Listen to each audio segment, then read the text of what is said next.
സർക്കാരിനെതിരെ പലതവണ ഈ അടിസ്ഥാനമില്ലാത്ത കുറെ ആരോപണങ്ങൾ പൊക്കി പിടിച്ചുകൊണ്ട് വന്നിട്ട് നാണം കെട്ട് വാലും ചുരുട്ടിയിട്ട് ഓടിയിട്ടുള്ള ഒരാളാണ് ഈ പറയുന്നത് നമ്മുടെ മാത്യു കുഴൽനാടൻ. പുള്ളി ഇപ്പം കഴിഞ്ഞ ദിവസം കോടതി വരെ തള്ളിയിട്ട് പോലും ഞെട്ടിക്കുന്ന വെളിപ്പെടുത്തൽ എന്ന് പറഞ്ഞൊരു സംഭവം കൊണ്ടുവന്നു. അതായത് മഹാപ്രളയം 2018 മഹാപ്രളയം സർക്കാരിന്റെ കെടുകാര്യസ്ഥതയുടെ ഭാഗമാണ് എന്ന് പറഞ്ഞിട്ട് അതിനും ഇപ്പൊ തിരിച്ചടി കിട്ടിയിരിക്കുക. ഇപ്പൊ ഈ അവസാന സമയത്ത് ഇപ്പൊ നാളെയാണ് നമ്മള് നിയമസഭാ തെരഞ്ഞെടുപ്പ് നടക്കുന്നത്. അപ്പോഴെങ്കിലും എന്തെങ്കിലും നടക്കുമോന്ന് അറിയാൻ നോക്കിയതാണോ കുഴൽനാടൻ? ഇത് എല്ലാ ഘട്ടത്തിലും അവസാന ലാപ്പില് എന്തെങ്കിലും തരത്തിലുള്ള ആരോപണങ്ങൾ ഉന്നയിക്കുക എന്നുള്ളത് പൊതുവിൽ സംഭവിക്കുന്ന കാര്യമാണ്. അതായത് ഇനിയിപ്പം ഇടതുപക്ഷം UDF ഭരിക്കുന്ന സമയത്താണെങ്കിൽ LDF അത്തരത്തിലുള്ള ആരോപണം ഉന്നയിക്കും. അപ്പോൾ 2016 ഉണ്ടായതാണല്ലോ സോളാർ കേസുമായി ബന്ധപ്പെട്ടിട്ടുള്ള വിവാദങ്ങളെല്ലാം തന്നെ. അത് സ്വാഭാവികമെന്നോണം ഉന്നയിക്കാൻ കഴിയും. എന്നാൽ ഇന്നത്തെ ഒരു പ്രത്യേക സാഹചര്യം നമ്മൾ പരിഗണിക്കുമ്പോൾ, അതായത് ഈ നിലവിലത്തെ ഒരു രാഷ്ട്രീയ പശ്ചാത്തലം നമ്മൾ പരിഗണിക്കുമ്പോൾ, ഇന്ന് ഭരണകക്ഷിക്കെതിരായി വലിയ ആരോപണങ്ങൾ ഉന്നയിക്കാൻ കഴിയാത്ത സാഹചര്യത്തിലാണ് ഇപ്പോൾ നമ്മൾ നോക്കിക്കഴിഞ്ഞാൽ UDF നിൽക്കുന്നത്. ഭരണകക്ഷിക്കെതിരായി ശക്തമായ അഴിമതി ആരോപണങ്ങളുണ്ടോ? ഇല്ല. ഇപ്പം നമ്മൾ ദേശീയ തലത്തിലെ കണക്കുകളെടുത്ത് പരിശോധിക്കുമ്പോൾ അഴിമതിരഹിതമായ സർക്കാരാണ് ഇവിടെ ഉള്ളത് എന്നുള്ളതാണ് മനസ്സിലാക്കാൻ കഴിയുന്നൊരു കാര്യം. അഴിമതിയുടെ കാര്യത്തിൽ ആ അഴിമതിക്കാരായ സംസ്ഥാനങ്ങളുടെ ലിസ്റ്റിൽ പോലും കേരളമില്ല. അപ്പം കേരളത്തിൽ അഴിമതി ഇല്ലാത്തൊരു സംസ്ഥാനം എന്ന് പറയുന്നൊരു ഖ്യാതി കേരളത്തിനുണ്ട്. അത് ഈ പറയുന്ന പോലെ കഴിഞ്ഞ ദിവസം രേവന്ത് റെഡ്ഡിയൊക്കെ വന്ന് പറഞ്ഞ പോലെ രേവന്ത് റെഡ്ഡിയുടെ സംസ്ഥാനത്തും ഉണ്ട് അഴിമതി. 5ാം സ്ഥാനത്ത് അഴിമതിയുടെ കാര്യത്തിൽ രേവന്ത് റെഡ്ഡിയുടെ 60% അവിടുത്തെ ഉദ്യോഗസ്ഥരും ബാക്കിയുള്ളവരെല്ലാം അവിടെ അഴിമതിക്കാരാണ് എന്ന് പിന്നെ ഔദ്യോഗിക കണക്കുകൾ വ്യക്തമാക്കുന്നുണ്ട്. അപ്പം അങ്ങനെ ഉള്ള ഒരു സാഹചര്യത്തിൽ സർക്കാരിനെതിരായി ഒന്നും ഉയർത്താൻ പറ്റുന്നില്ല. അതേസമയം പ്രതിരോധത്തിലായി നിൽക്കുന്നത് പ്രതിപക്ഷമാണ്. സാധാരണഗതിയിൽ പ്രതിപക്ഷം അങ്ങനെ പ്രതിരോധത്തിലാകാൻ സാധ്യതയില്ലാത്തതാണ്. പക്ഷെ നിലവിലത്തെ അവസ്ഥ നോക്കിക്കോളൂ, പ്രതിപക്ഷം പ്രതിരോധത്തിലായി നിൽക്കുന്നു. എന്തൊക്കെ വിഷയമാണ്? വയനാട് ഫണ്ട് തട്ടിപ്പ് കേസ് ഒറ്റ കേസ് മതിയെന്നേ. ആ ഒരൊറ്റ കേസിൽ പിന്നെ പ്രതിപക്ഷം വലിയ പ്രതിരോധത്തിലാണ്. എന്നാൽ അത് മാത്രമാണോ? അല്ല. അതിന് മുൻപുള്ള കാരണങ്ങൾ രാഹുൽ മാങ്കൂട്ടത്തിലാണെങ്കിലും പ്രക്ഷോഭമാണെങ്കിലും അങ്ങനെ നിരവധി കാരണങ്ങൾ, സ്ഥാനാർത്ഥി നിർണയം, കെ സുധാകരൻ, അതോടൊപ്പം അതിനോട് ചേർന്ന് നിൽക്കുന്ന നമ്മുടെ സണ്ണി വക്കീല്, ഇങ്ങനെ തുടങ്ങി ഒരു വലിയ രീതിയിൽ പ്രതിരോധത്തിൽ അകപ്പെട്ട് നിൽക്കുന്ന ഒരു മുന്നണി UDF ആണ്. അപ്പോൾ ആ മുന്നണിയെ രക്ഷിച്ചെടുക്കുക, ആ രക്ഷിച്ചെടുക്കാൻ വേണ്ടി ബലി കൊടുക്കാൻ ഒരാൾ വേണം. അങ്ങനെ ഒരു ബലിയാടായിട്ടാണ് ശരിക്കും പിന്നെ ആര് വരുന്നത്? നമ്മുടെ മാത്യു കുഴൽനാടൻ വരുന്നത്. 2018 നടന്ന ഒരു കാര്യം, 2018 മഹാപ്രളയം. ആ പ്രളയത്തിൽ അവിടെ സ്റ്റോർ ചെയ്ത് വെച്ചിരിക്കും മേരി മാത എന്ന് പറയുന്നൊരു കമ്പനിയുമായി കരാറുണ്ടാക്കിയെന്നാണ് പറയുന്നത്. ആ മേരി മാത കമ്പനിയായിട്ട് കരാറുണ്ടാക്കിയിട്ട് കരിമണൽ എടുക്കുന്നതുമായി ബന്ധപ്പെട്ട് ആ കരിമണൽ നഷ്ടപ്പെട്ടു പോകാതിരിക്കാനാണ് തോട്ടപ്പള്ളി സ്പിൽവേയുടെ ഷട്ടറുകൾ ഓപ്പൺ ഇരുന്നത് എന്നാണ് മാത്യു കുഴൽനാടൻ കണ്ടെത്തൽ. അങ്ങനെ വന്നപ്പോഴാണ് ഇതൊരു മനുഷ്യനിർമ്മിതമായ പ്രതിസന്ധിയായി അല്ലെങ്കിൽ പ്രളയമായി മാറുകയും ആൾക്കാരെ ജീവൻ എടുക്കുന്ന തരത്തിലേക്ക് പോവുകയും ചെയ്തത്. അപ്പം പ്രധാന കാരണം തോട്ടപ്പള്ളി സ്പിൽവേയിലെ ഷട്ടർ ഉയർത്താതിരുന്നതാണ് എന്നാണ് മാത്യു കുഴൽനാടൻ പറയുന്നത്. എന്നാൽ ഇതുമായി ബന്ധപ്പെട്ട് അന്ന് മന്ത്രിയായിരുന്ന മാത്യു ടി തോമസ് കൃത്യമായി സഭയിൽ കൊടുത്തിട്ട മറുപടിയിൽ ഇതിനും ദിവസങ്ങൾക്ക് മുൻപ് തന്നെ ആ ഷട്ടർ ഉയർത്തി വെച്ചിരിക്കുകയായിരുന്നു. നിലവിൽ എന്ന് വെച്ചാൽ സ്പിൽവേയുടെ ഷട്ടർ താഴ്ത്തിയിട്ടില്ലായിരുന്നു എന്നർത്ഥം, അതായത് ഇത് നടക്കുന്ന സമയത്ത്. പിന്നെ ഈ കരിമണൽ കരാറുണ്ടാക്കിയെന്ന് പറയുന്ന കമ്പനി മേരി മാത എന്ന് പറയുന്നൊരു കമ്പനി, ഈ കമ്പനി 2018 ഉണ്ടായിട്ടില്ല. അങ്ങനെ ഒരു കമ്പനി ഇല്ല. ഇല്ലാത്ത കമ്പനിയുടെ പേരിൽ എങ്ങനെയാണ് കരാറുണ്ടാക്കുക? അപ്പൊ മേരി മാത എന്ന് പറയുന്ന കമ്പനിയുടെ ഡോക്യുമെന്റ്സ് നമ്മൾ പരിശോധിക്കുമ്പോൾ അത് 2019 ഫോം ചെയ്തിരിക്കുന്നത്. അപ്പൊ പ്രളയം കഴിഞ്ഞ് വീണ്ടും ഒരു 1 year കൂടി കഴിഞ്ഞിട്ടാണ് ആ കമ്പനി ഉണ്ടായത് തന്നെ. അപ്പൊ ഇല്ലാത്തൊരു കമ്പനിയുടെ പേരിൽ എങ്ങനെയാണ് കരാറുണ്ടാക്കുക? പിന്നെ ഇതിന്റെ പേരിൽ മന്ത്രി കെ കൃഷ്ണൻകുട്ടിയുടേതെന്ന രീതിയിൽ പ്രചരിക്കുന്ന ഒരു ഓഡിയോ ക്ലിപ്പ്, ഇതാണ് അദ്ദേഹം കാണിക്കുന്നത്. പുള്ളി അതിന്റെ വസ്തുത എന്ന് പറഞ്ഞു കഴിഞ്ഞാൽ അത് പരിശോധിക്കപ്പെടേണ്ട, ശാസ്ത്രീയമായി പരിശോധിക്കപ്പെടേണ്ട കാര്യമാണ്. കൊടുത്തിട്ടില്ല. അപ്പോൾ അത് ശാസ്ത്രീയമായി പരിശോധിക്കപ്പെടേണ്ട ഒരു കാര്യമാണെന്നിരിക്കലും തന്നെയുമല്ല, ഇത് മനുഷ്യനിർമ്മിതമല്ല. അതായത് ഈ ഒരു പ്രളയം സ്വാഭാവികമായി സംഭവിച്ചതാണ് എന്ന് ഹൈക്കോടതി പോലും ചൂണ്ടിക്കാണിച്ചിട്ടുണ്ട്. ഇതുമായി ബന്ധപ്പെട്ട് വെറുതെ ഒന്നും അല്ലെന്നേ. ഇത് ഇങ്ങനെയൊരു ആരോപണം 2018 ഉയർന്നു വന്നു. 8 വർഷത്തിന് ശേഷമാണ് ഇപ്പം വീണ്ടും ഞെട്ടിക്കുന്ന, പണ്ട് പത്രക്കച്ചവടം, ഈ ടാബ്ലോയിഡ് കച്ചവടം ഉണ്ടായിരുന്നു നമ്മുടെ നാട്ടിലൊക്കെ, ഞെട്ടിക്കുന്ന വാർത്ത എന്നും പറയാണ്ട് ആൾക്കാർ പിന്നെ പത്രവും കൊണ്ട് നടക്കുന്ന ഒരു പത്ര കച്ചവടം, ഈ ഉച്ചയ്ക്ക് സായാഹ്ന പത്രം കച്ചവടം ചെയ്യുമ്പോൾ കണ്ട് ഞെട്ടിക്കുന്ന വാർത്ത എന്ന് നമ്മൾ വെറുതെ ഒരു ആ കച്ചവടക്കാരൻ ഏജന്റ് ഒരു ബോംബിടും. അപ്പൊ എന്താണ് ഈ ഞെട്ടിക്കുന്ന വാർത്ത എന്ന് കേൾക്കാൻ വേണ്ടിയിട്ട് ആൾക്കാർ പത്രം വാങ്ങും. അപ്പൊ അത് അവരുടെ ഒരു തന്ത്രം എന്ന് പറയുന്നില്ല. ഞെട്ടിക്കുന്ന വാർത്ത എന്ന് പറയാനാണ് ആര് അവതരിപ്പിക്കുന്നത്? മാത്യു കുഴൽനാടൻ ഈ വിവരം അവതരിപ്പിക്കുന്നത്. മാത്യു കുഴൽനാടൻ സത്യത്തിൽ പലപ്പോഴും കേരളത്തിലുള്ളവരെയും കോൺഗ്രസ് പിന്നെ CPM-കാരെ ഞെട്ടിക്കാൻ പല ആവർത്തി ശ്രമിച്ചിട്ടും സ്വയം ഞെട്ടി തകർന്നു പോയ ഒരാളാണ്. അപ്പോൾ സ്വന്തമായി എനിക്ക് വക്കീൽ ഓഫീസിൽ ഉണ്ട് എന്ന് വരെ പറഞ്ഞതാണ്. അപ്പോൾ സ്വന്തമായി വക്കീൽ ഓഫീസുണ്ട്. കഴിഞ്ഞ എം സ്വരാജ് ചോദിച്ച പോലെ പിന്നെ ബാക്കി എല്ലാ വക്കീലന്മാർക്ക് സ്വന്തമായിട്ട് പിന്നെ പച്ചക്കറി കടയായിരിക്കുമല്ലോ ഉള്ളതെന്ന്. അല്ല, എനിക്ക് സ്വന്തമായിട്ട് വക്കീൽ ഓഫീസ് ഉണ്ടെന്നൊരു അഡ്വക്കേറ്റ് പറയുമ്പോഴേ.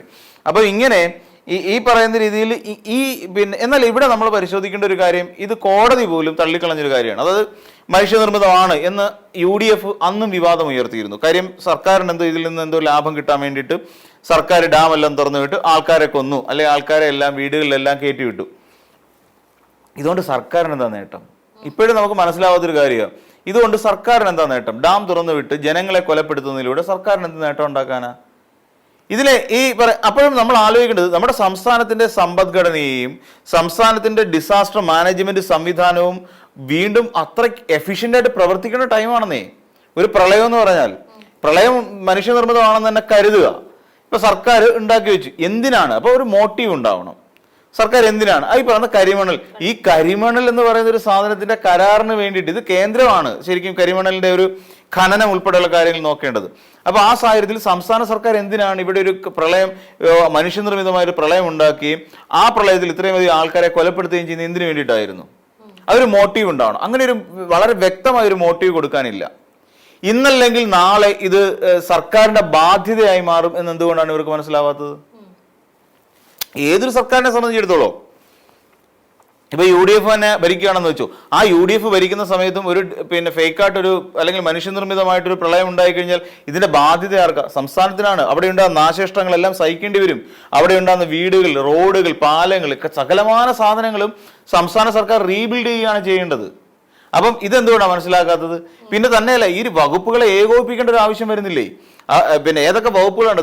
ധനവകുപ്പ് തുടങ്ങി എല്ലാ വകുപ്പുകളെ ഏകോപിപ്പിച്ചുകൊണ്ട് മെഡിക്കൽ, അതായത് ആരോഗ്യം തുടങ്ങി എല്ലാ വകുപ്പുകളെയും ഇതിനകത്ത് ഏകോപിപ്പിക്കണം. റവന്യൂ, എല്ലാത്തിനും അങ്ങനെ ഒരു വലിയൊരു ഡിസാസ്റ്റർ മാനേജ്മെന്റ് നമ്മുടെ കേരളത്തിൽ നടപ്പിലാക്കണ്ടേ? ഇതെന്തുകൊണ്ടാണ് മനസ്സിലാക്കാത്തത്? ഒരു പിന്നെ ഫേക്കായിട്ടൊരു അല്ലെങ്കിൽ മനുഷ്യനിർമ്മിതമാക്കുന്നതുകൊണ്ട് ഗുണം എന്താണ്? ഇത്രയും കാര്യങ്ങൾ സംസ്ഥാന സർക്കാരിന് വളരെ വേഗം എന്താ പറയുക ഇമ്മീഡിയറ്റ് ആയിട്ട് ആക്ട് ചെയ്യേണ്ട സാഹചര്യമുണ്ട്. അപ്പോൾ സർക്കാർ ലേസി ആയിട്ടുള്ള സർക്കാരാണെങ്കിൽ മനുഷ്യനിർമ്മിതം ഉണ്ടാക്കേണ്ട ആവശ്യമില്ലല്ലോ. പിന്നെ തന്നെയുമല്ല, ഇതുമായി ബന്ധപ്പെട്ടുകൊണ്ട് ചില പഠനരേഖകളുണ്ടെന്നേ.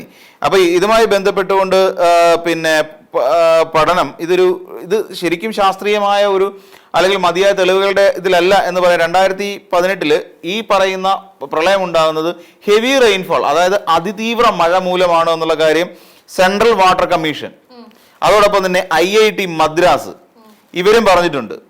ഇത് സംബന്ധിച്ച് മാത്യു ടി തോമസ് സഭയിൽ ഇക്കാര്യങ്ങൾ ബോധിപ്പിക്കുകയും ചെയ്തതാണ്.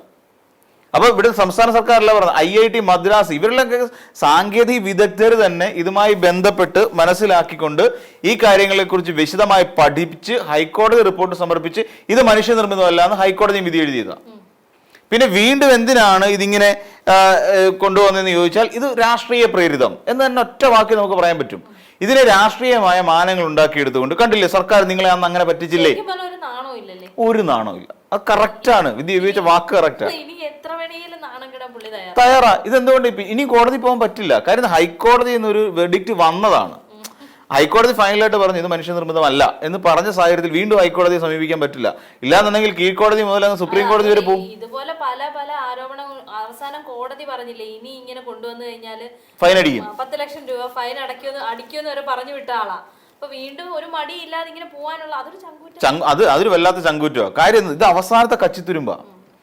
കാര്യം നമ്മുടെ ഇത് വരുന്നതെന്ന് വെച്ചാൽ പിന്നെ കഴിഞ്ഞ ദിവസം, അതായത് പരസ്യ പ്രചരണം അവസാനിക്കുന്നെന്നാണ് ഇങ്ങനെ ഒരു ആരോപണം ഉയർത്തിക്കൊണ്ടുവരുന്നത്. അപ്പോൾ ഇങ്ങനെ ഒരു ആരോപണം ഉയർത്തിക്കൊണ്ടുവരുന്നു. അപ്പോൾ തന്നെ കൃഷ്ണൻകുട്ടി ആണെങ്കിലും മാത്യു ടി തോമസ് ആണെങ്കിലും വളരെ വ്യക്തമായി ഇതുമായി ബന്ധപ്പെട്ട കാര്യങ്ങളെല്ലാം അവതരിപ്പിച്ചു. ഇതാണ് നമ്മൾ മനസ്സിലാക്കുന്ന ഒരു കാര്യം. ഇതെല്ലാം വളരെ കൃത്യമായി കാര്യങ്ങൾ അവതരിപ്പിച്ചതിന് ശേഷം ഇതെല്ലാം ഇനി കണ്ടെത്തേണ്ടത് ഈ ഓഡിയോ സന്ദേശം റിയൽ ആണോ എന്നുള്ള കാര്യമാണ് ഇനി ശരിക്കും കണ്ടെത്തേണ്ടത്. ഇല്ലാന്നൊന്ന് ആലോചിച്ച് നോക്കൂ, എന്ത് വൃത്തികേടാ വിളിച്ചു പറയുന്നത്. ഇതിലൂടെ പിന്നെ ആൾക്കാർക്കുണ്ടാകാൻ ഇടയുള്ള ഒരു മെച്ചം എന്താണ്? അല്ലെങ്കിൽ നമ്മുടെ സംസ്ഥാന സർക്കാരിനെ സംബന്ധിച്ചിടത്തോളം അവർക്കുണ്ടാകുന്ന ഒരു മെച്ചം എന്താണ്? ഇനി നാളെ പറയോ കോവിഡ് ഇവിടുന്ന് പിന്നെ മുഖ്യമന്ത്രി ചൈനയിൽ നിന്ന് കവറിനകത്ത് കെട്ടിക്കൊണ്ട് സ്പ്രെഡ് ചെയ്യിച്ചാണെന്ന് പറയുമോ? വേണമെന്നുണ്ടെങ്കിൽ ഇവർ അങ്ങനെയും പറയും. ഇപ്പൊ പ്രളയം ഇപ്പം നമ്മൾ ഉരുൾപൊട്ടലുണ്ടായില്ലേ, ഇവർ കോൺഗ്രസ്സുകാർ കാശടിച്ചു മാറ്റിയത് ഉരുൾപൊട്ടൽ. ആ ഉരുൾപൊട്ടലിന്റെ ശരിക്കും ലാഭം കിട്ടിയത് ആർക്കാ? സർക്കാരിനാണോ? അല്ല, ഉരുൾപൊട്ടലിൽ ലാഭം കിട്ടിയ കോൺഗ്രസിനാ. നമ്മൾ മനസ്സിലാക്കണം. കേരളത്തിൽ ഉരുൾപൊട്ടൽ അപ്പൊ ഇവര് നിർമ്മിച്ചാണെന്ന് പറയാൻ പറ്റുമോ? കോൺഗ്രസ്സുകാർ ഉണ്ടാക്കിയാന്ന് പറയാൻ പറ്റുമോ? എന്തുകൊണ്ട് ലാഭം കിട്ടിയെന്ന് മനസ്സിലായില്ലേ? ഇവിടെ സർക്കാരിന് CMDRF പൈസ പിരിഞ്ഞു കിട്ടി. സർക്കാർ കൃത്യമായിട്ട് ടൗൺഷിപ്പിന് വീട് വെച്ച് കൊടുത്തു. ഇവര് പൈസ പിരിച്ചു. 2 അക്കൗണ്ടിലാണ് പൈസ പിരിച്ചത്. ഒന്ന് ശാസ്തമംഗലം ധനലക്ഷ്മി ബാങ്കിന്റെ ബ്രാഞ്ചിലും, പിന്നെ മറ്റൊന്ന് ഫെഡറൽ ബാങ്ക് വെള്ളയമ്പലം ബ്രാഞ്ചും. ഈ 2 ബാങ്കുകളിലായിട്ട് അക്കൗണ്ടിലേക്ക് പൈസ വന്നിട്ടുണ്ട്. ഇതിൽ ഫെഡറൽ ബാങ്കിൽ കിടന്ന അക്കൗണ്ടിനെ കുറിച്ചോ അതിന് വന്ന തുകയെക്കുറിച്ചോ ഒന്നും ഇവർ പുറത്തേക്ക് പറഞ്ഞിട്ടില്ല. അപ്പൊ ഇതിനകത്ത് ലാഭം ഉണ്ടാക്കിയത് ഒരു പ്രകൃതി ദുരന്തത്തിലൂടെ ലാഭമുണ്ടാക്കി ശവം തൂക്കം നടത്തിയ ശരിക്കും കോൺഗ്രസ് പാർട്ടിയാണ്. ഇത് മനസ്സിലാക്കണം. അപ്പം സംസ്ഥാന സർക്കാരിന് ഈ പ്രളയം ഉരുൾപൊട്ടൽ ഉണ്ടായതിനകത്ത് യാതൊരു മെച്ചവും ഇല്ല. ഇനി ഉരുൾപൊട്ടൽ മനുഷ്യനിർമ്മിതം എന്ന് പറയാൻ പറ്റുമോ? ഇല്ല. ഈ നിരവധി അപകടങ്ങൾ, ഇവിടെ വെള്ളപ്പൊക്കം ഉണ്ടായി, ഇതെല്ലാം മനുഷ്യനിർമ്മിതമാണെന്ന് നമുക്ക് പറയാൻ പറ്റുമോ? ഒരിക്കലും ഇല്ല. അപ്പം ഇതെല്ലാം ഇനിയും ലാഭം സർക്കാരിന് പണം അടിച്ചു മാറ്റാൻ വേണ്ടിയിട്ടാണെങ്കിൽ ഏറ്റവും വലിയ ലാഭം ഉണ്ടായ ബിസിനസ് ഇതായിരിക്കും. പ്രളയം ഉണ്ടാകാനേക്കിട്ട് എളുപ്പമല്ലായിരുന്നു ഉരുൾപൊട്ടൽ ഉണ്ടാക്കുക. അപ്പൊ അങ്ങനെയൊക്കെ നാളെ പറയാം. അത് ലാഭം ഉണ്ടാക്കാൻ വേണ്ടി സർക്കാർ ഇത്രയും മനുഷ്യജീവൻ കുരുതി കൊടുത്തുകൊണ്ട് ഒരു സർക്കാർ ചെയ്യുമെന്ന് തോന്നുന്നുണ്ടോ? അങ്ങനെയാണെന്നുണ്ടെങ്കിൽ അവിടുത്തെ ആൾക്കാർ മുഖ്യമന്ത്രി അവരുടെ പാലുകാച്ചിന് ക്ഷണിച്ചിട്ടുണ്ട് വീടിന്റെ. ഇത് കൊടുത്തിട്ട്, കാർഡ് കൊടുത്തിട്ട് മുഖ്യമന്ത്രിയെ പാലുകാച്ചി ക്ഷണിച്ചിട്ടുണ്ട്. എന്നാലോചിച്ച് നോക്കാം അവിടുത്തെ ആൾക്കാർ ഈ പറയുന്ന സർക്കാരിനെ എത്രത്തോളം കാര്യമായി ചേർത്ത് പിടിച്ചു എന്നുള്ള കാര്യം നമ്മൾ മനസ്സിലാക്കണം. അപ്പം ഇത്തരത്തിലുള്ള വ്യാജ ആരോപണങ്ങൾ എന്തായാലും ഇന്നിനിയും വലിയ കാര്യമായിട്ട് വരില്ലെങ്കിൽ തന്നെ ചിലപ്പോൾ ഉയർന്നു വന്നേക്കാം. ഈ സാധനം തന്നെ വീണ്ടും ഈ 2018 ഉണ്ടായ സംഭവം വീണ്ടും പറയാനുള്ള ഒരു സാഹചര്യം കൂടി ഇങ്ങനെ പറഞ്ഞുകൊണ്ടേയിരിക്കും. കാര്യം ഒന്നുമില്ല പ്രതിരോധിക്കാൻ. അതാണ് ഏറ്റവും പ്രധാനപ്പെട്ട ഒരു പ്രശ്നം.